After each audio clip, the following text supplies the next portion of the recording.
Why are you still chasing the same brands? Rolex, Omega, Tudor, Patek. I get it. Those watches earned it. But there is a whole other layer of the watch game that most people never reach. This other layer is the goldmine layer. It has watches with better stories and value than the ones that put you on a waitlist. These watches are so obscure that serious collectors blink when you mention them. If you want to stand out from the crowd, these watches are exactly what you need, and in this video, I will talk about 8 of them. We start with a watch so undervalued it almost feels personal. 8. Eterna Kontiki. In 1947, a Norwegian explorer named Thor Heyerdahl built a balsa wood raft, named it Kontiki after an Incan sun god, and sailed it across the Pacific Ocean from Peru to Polynesia. The voyage took 101 days. On his wrist, the entire time was an Eterna. Sit with that for a second. The Omega Speedmaster gets celebrated forever because astronauts wore it to the moon. The Rolex Explorer gets its mythology from Tenzing Norgay and Everest. The Eterna Kontiki sailed across the Pacific on a handmade raft in 1947, and most people reading about watches in 2026 have never heard of it. That tells you everything about how marketing shapes perception in this industry, and almost nothing about the quality of the watch. Eterna is a Swiss brand founded in 1856, 11 years before Rolex's founder was born. They invented the ball-bearing rotor in 1948, the mechanism that most automatic watches still use today. 5 ball bearings. Their logo has 5 balls on it. Every automatic movement in the world uses technology that Eterna pioneered. Other brands copied it, paid licensing fees for it, built empires on top of it, and got the credit. Eterna got the logo. Beyond the Kontiki voyage, Eterna supplied movements to Porsche Design in the 70s and 80s, when Porsche Design was producing some of the most desirable tool watches made. The brand has never charged for the name the way the bigger houses do. It has just kept building watches with that ethos and waited for people to notice. The Kontiki today is a clean 41mm sport watch.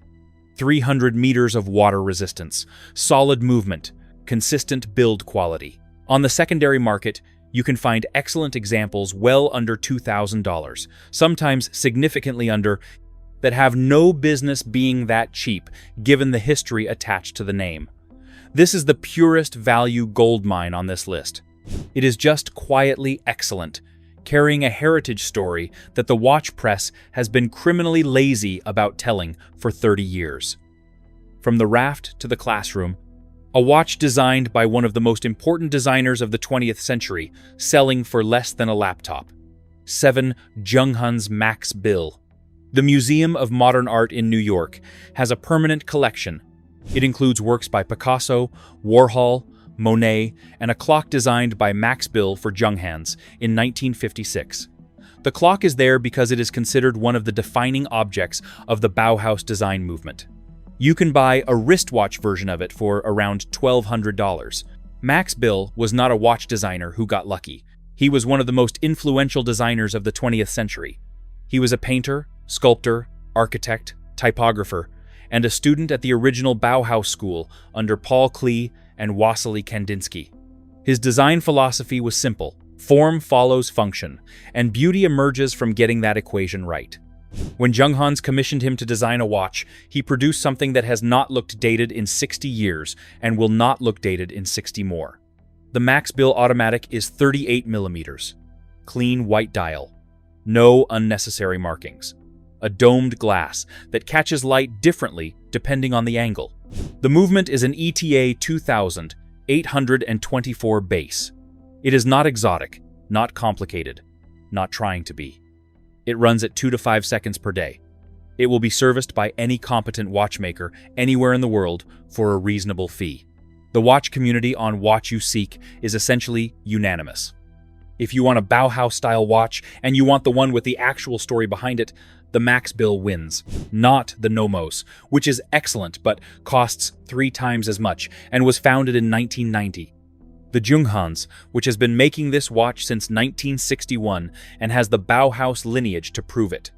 Forum threads, specifically comparing the two, tend to land in the same place. The Nomos builds a better movement. The Junghans has the better design history. And if you are not a movement connoisseur, the choice is not close. What the Max Bill does that almost no watch at this price does is look completely at home in every context. It works under a cuff at a business dinner. It works on a weekend with a white t-shirt. It does not age, because the design was never chasing what was contemporary, it was chasing what was correct.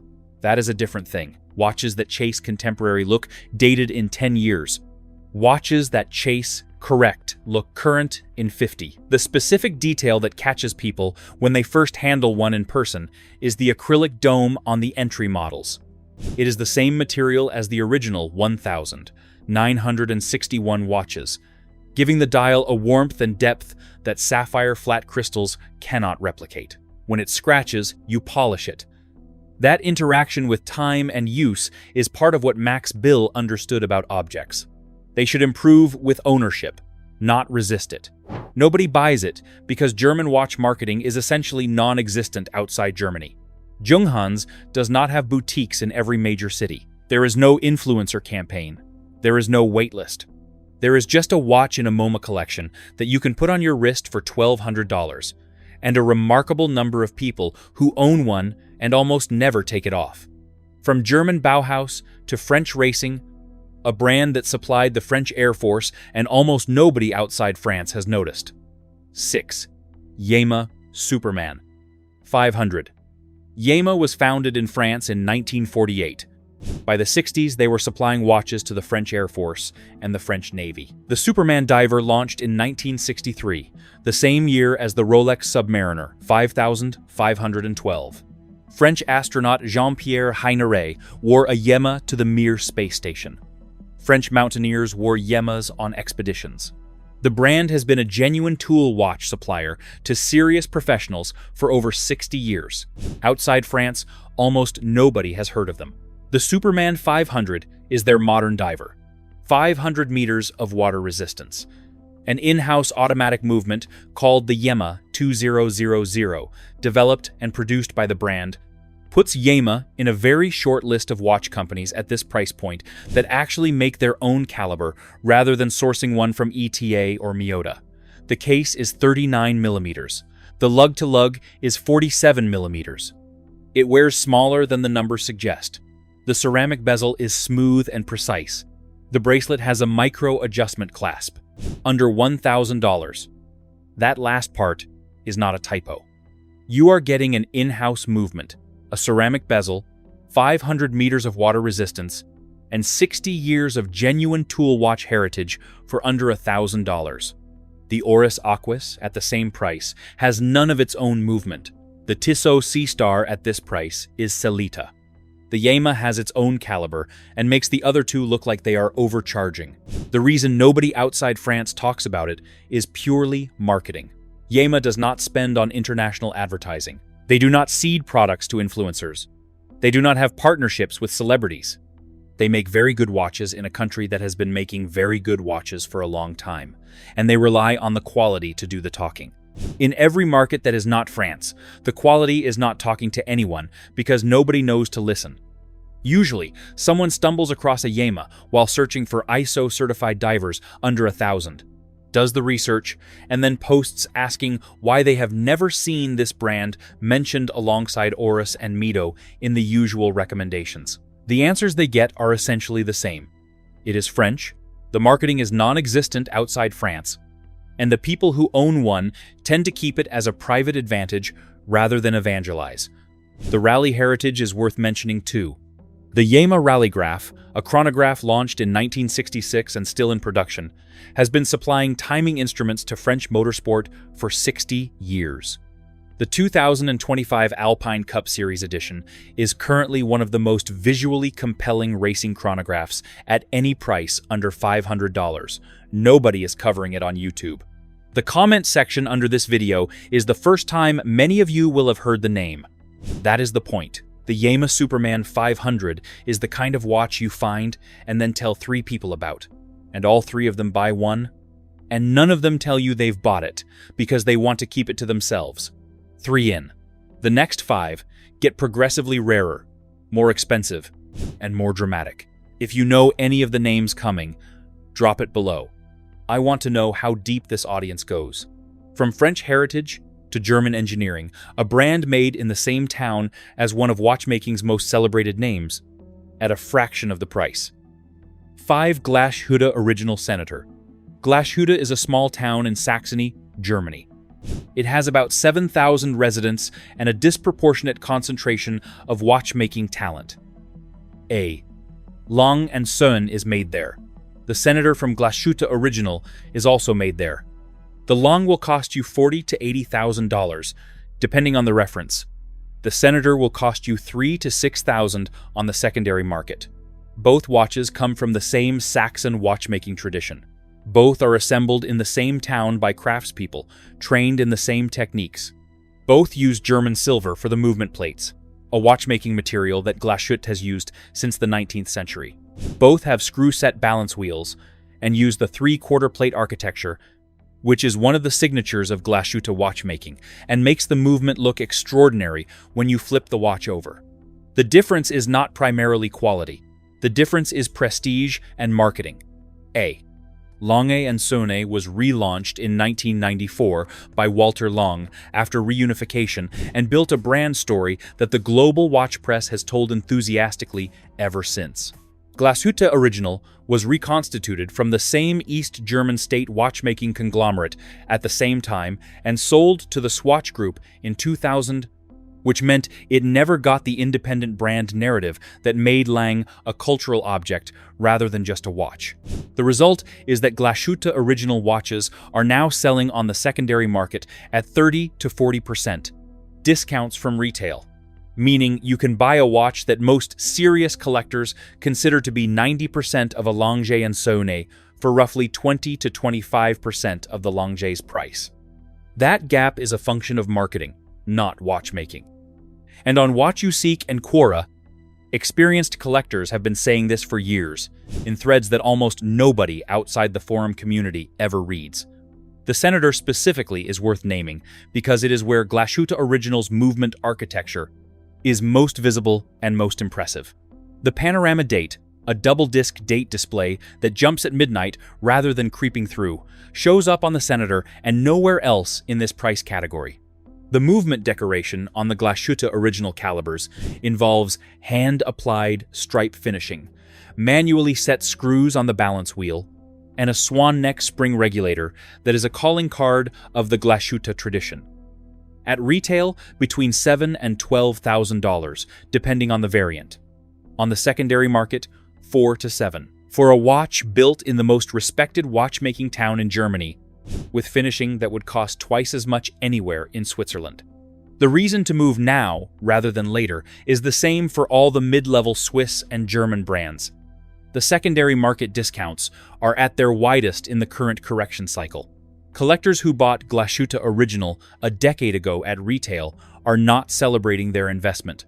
Collectors who buy at current secondary prices and hold will in 5 years will likely look at very different numbers. This is the sleeper on the list. Not flashy.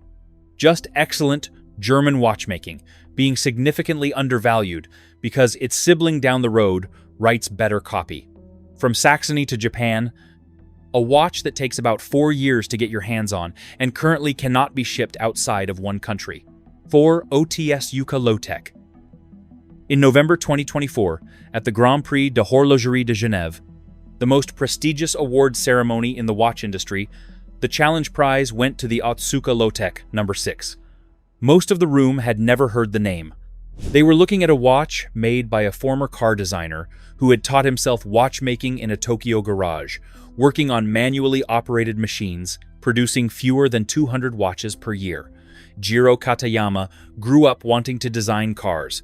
He spent years as a professional industrial designer, shaping the kinds of objects that people use without noticing: machines, appliances, and things built for function. In 2008, he bought a small bench lathe from an online auction and started teaching himself watchmaking. Not from a Swiss school or a German apprenticeship, from books and YouTube videos. He is now designated by the Japanese Labor Ministry as a Gendai no Meiko, a contemporary master craftsman. The watches he makes do not look like any other watch. The number 6 is inspired by analog voltage meters, industrial gauges from the mid-century factory floor. The number 7. 5 looks like the lens assembly of a vintage 8mm camera, complete with a fisheye sapphire crystal through which you read the hours via a jumping mechanism. The number 8, just released in March 2026, has a jumping hour on a rotating knob and a retrograde minute on an arched track, all powered by a Miyota base movement with a custom display module built from 62 components, including the smallest ball bearing currently manufactured anywhere in the world. The price on the number 8 is approximately 5,400 euros. But there is a catch. You cannot buy one unless you have a Japanese credit card and a Japanese shipping address. Katayama sells through a lottery system. The entire production for a year can fit in a single storage unit. A number 6 sold at Phillips Auction in Hong Kong in November 2024 for the equivalent of 60,000 US dollars. The watch originally cost under 3,000 Swiss francs. That is the trajectory. A GPHG winner, Japan-only access, under 200 pieces per year, and a secondary market that has already started pricing in the story that the primary market has not caught up to yet. The window on this one is genuinely short.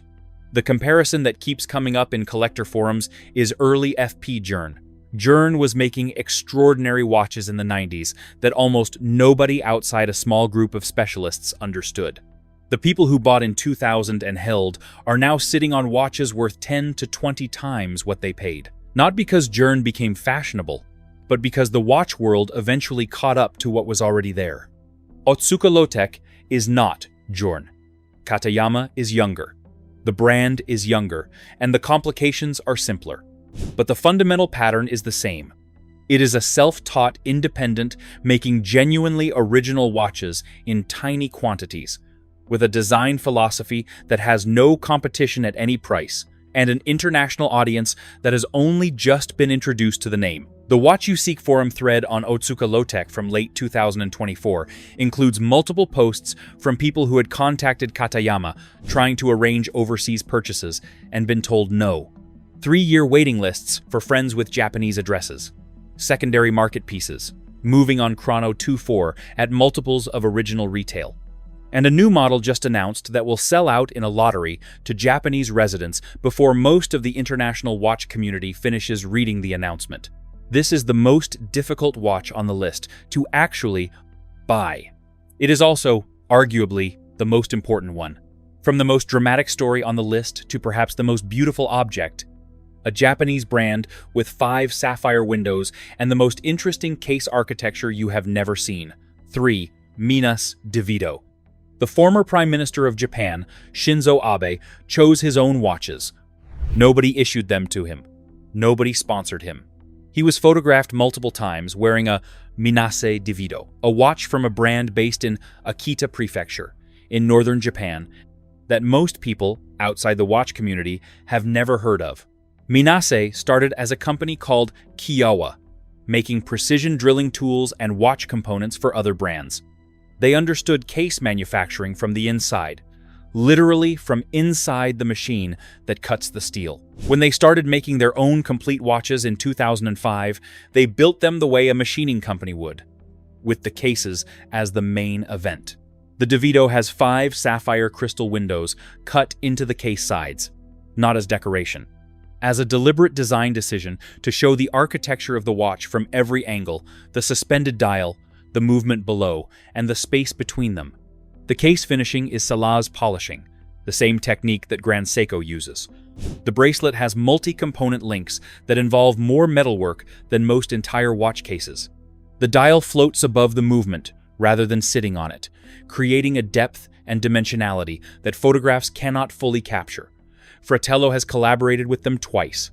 WatchGecko calls it one of the industry's best-kept secrets. On Reddit and Watch You Seek, the people who own one tend to say it is the watch they get the most questions about from people who do not know the brand. At around $3,500 for entry models, it occupies the same price territory as a new Tudor Black Bay, a watch whose case finishing is very good and whose Minas comparison is not flattering to Tudor. The Davido, specifically, is worth watching on the secondary market. Production is small. International visibility is growing. The brand just announced expansion of its dial options to include maki-e lacquerwork and urushi variants. Their traditional Japanese craft techniques add months to the production time per piece. However, they have no equivalent in Swiss watchmaking at anything close to their price. Every time Menase expands its range, it expands the audience that realizes the brand exists. Every new collector who discovers it arrives at a price that still reflects the obscurity rather than the quality. The comparison that keeps coming up in serious collector forums is Grand Seiko around 2010. The people who bought Grand Seiko at that moment look correct now. The Menase argument is structurally identical and roughly 15 years earlier in the cycle. The finishing is there. The story is there. The international recognition has not caught up yet. When it does, the prices people paid in 2025 and 2026 will look like the prices people paid for Grand Seiko in 2010. From the watch the Prime Minister chose to the watch Philippe Dufour himself helped train the craftspeople who make it. Before we move on to the next part, let me tell you this. Most people don't realize this, but buying a watch the wrong way can cost you thousands, and you won't even notice it until it's too late. You walk into a store or browse online, and everything looks the same, but behind the scenes, there's a system. Prices aren't always fair, availability is controlled, and one bad decision can leave you overpaying for something that doesn't even hold its value. That's why I created a complete free insider guide to buying watches. Inside, you'll find the best watches to buy, the watches to avoid, and how to choose a watch that actually fits your style and budget long term. The goal is simple. I'll help you stop guessing and start buying smart. You'll find the free guide in the pinned comment and description. Now, let's move on to the next part. 2 Creditor EICH2. Most people know Seiko makes excellent watches. Not many people know that Seiko has a brand above Grand Seiko that carries no Seiko branding at all. Creditor was founded in 1974 as Seiko's precious metals luxury line. The HE2, which means wisdom in Japanese, is the brand's centerpiece. Philippe Dufour, considered by many collectors to be the greatest living watchmaker, personally trained the artisans who worked on it. That is not a marketing gimmick. Dufour flew to Japan, worked with Seiko's craftspeople in the micro-artist studio, and passed on finishing techniques that he spent decades developing in his own workshop in Le Sentier. The level of hand finishing the HE2 receives is not something you buy with a bigger components budget. It is something you learn from one of the best watchmakers alive. The dial is hand-painted porcelain, not printed. Not applied by machine. Painted by hand, fired and inspected before being fitted to the movement. Some Creditor dials incorporate maki-e lacquerwork, a Japanese technique involving gold and silver powder applied to a wet urushi lacquer surface that takes a single artisan weeks to complete. The movement is a spring drive, which is a mechanism that Seiko developed and nobody else in the industry makes. It uses a mainspring, like a mechanical movement, but regulates the release using a glide spring that interacts with an electromagnetic brake. The result is accuracy within 1 second per day from a mechanical power source, a standard that most COSC-certified Swiss automatics do not match. It costs between $40,000 and $50,000. That is not cheap. But compare it against what $40,000 to $50,000 buys elsewhere. An AP Royal Oak in steel, a Patek Calatrava, watches that are excellent by any standard. The Creditor HE2, in terms of hand, finishing, dial artistry, and movement technology, is at minimum the equal of those watches, and in some specific respects, the porcelain dial, the urushi lacquerwork, the spring drive's measured accuracy, surpasses them. The people in the collector community who have owned both a Patek Calatrava and a Creditor HE2 tend to be very quiet about which one they reach for more often. The ones who will say anything on record say the Creditor. The reason it trades at a discount to its Swiss equivalents is purely cultural. The watch world runs on a Swiss prestige hierarchy that has nothing to do with technical merit and everything to do with decades of marketing in European and American markets, where Creditor had no presence at all. That changed in 2026. Credor attended Watches and Wonders for the first time in the brand's 52-year history. The brand that trained its artisans under Philippe Dufour just introduced itself to the international market. What typically follows a major brand's first international showcase is a revaluation of everything that came before it. The people who already own an Aichi 2 are watching that moment arrive. The people who buy before the revaluation completes are the ones this entry is for. And number one is the brand whose founder mixes his own dial colors by hand in a Tokyo salon at 3 in the morning because the shade is not right. 1. Kurono Tokyo. Hajime Asaoka is one of Japan's designated living national treasures in watchmaking.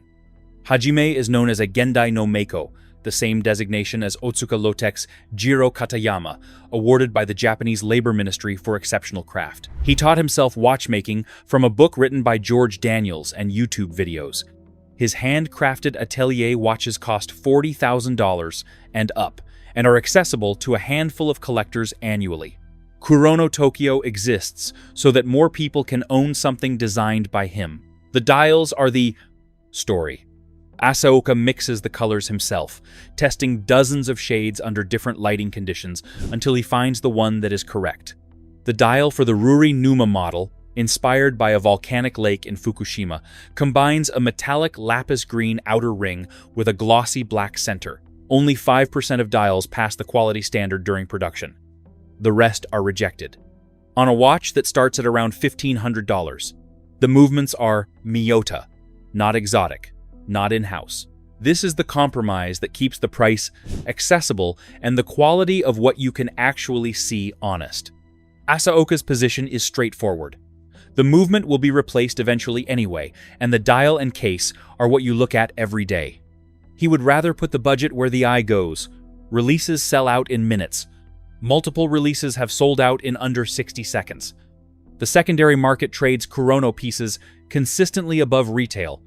A 2024 Jubilee Sensu model in white indigo Shirai, inspired by traditional Japanese indigo over a silver-plated guilloche surface, is one of the most visually striking watches produced at any price in the last 5 years. And the resale data agrees. What makes Kurono genuinely different from every other micro brand trying to build heat through limited releases is that the scarcity is not artificial. Asaoka is not running a strategy. He is running a studio. He designs, tests, and personally evaluates every dial variant before it reaches production. He has been known to post on Instagram at 3 in the morning because the color he mixed earlier that day was not sitting correctly under artificial light, and he wants to try another shade before the next production run. This is not content creation. This is a craftsman who cannot stop until the object is correct. The Kurono community on Reddit and Watch You Seek contains multiple accounts from people who have been trying to buy one for 2 or 3 years through any available channel, resale platforms. Friends in Japan, the brand's own website during the brief windows when new releases drop. The friction is real. That friction is also exactly the reason early pieces are already appreciating. The reason this is both a value gold mine and a collectible gold mine simultaneously is the same reason early Grand Seiko pieces now sell for multiples of their original price. The craft was always there. The international recognition arrived later, and the people who bought before the recognition changed the pricing look like geniuses in retrospect. The difference is that Grand Seiko's story took decades to reach Western collectors. Kurono's story is moving faster because the internet compresses these timelines, and because Asaoka is not a corporation. He is one person whose work is genuinely hard to ignore once you have seen it. Asaoka is already a GPHG-nominated maker. Kurono Tokyo already has a salon in Aoyama, Tokyo, and another in Shanghai. The $1,500 entry point to his design language will not be available indefinitely. The question is whether you find out about this brand before or after the price reflects what it actually is. 8 watches, 4 pure value, and 4 with genuine collectible upside, the kind that requires finding the brand before the market does. None of them on any mainstream radar. None of them in the usual YouTube recommendation pile. The watch market in 2026 is still obsessed with the same 10 names it was obsessed with in 2022. The interesting objects and the interesting opportunities are sitting in a Saxony workshop, a Tokyo garage, a French factory that has been supplying the military since the 1960s, and a Swiss workshop carrying a heritage story that nobody in this industry has bothered to tell properly for 30 years. Do you already know any of these brands? Tell me how you found them. If you don't, which one impressed you the most? Let me know in the comments. Like this video and subscribe. Letting you see hidden gems like these watches is what this channel is here for.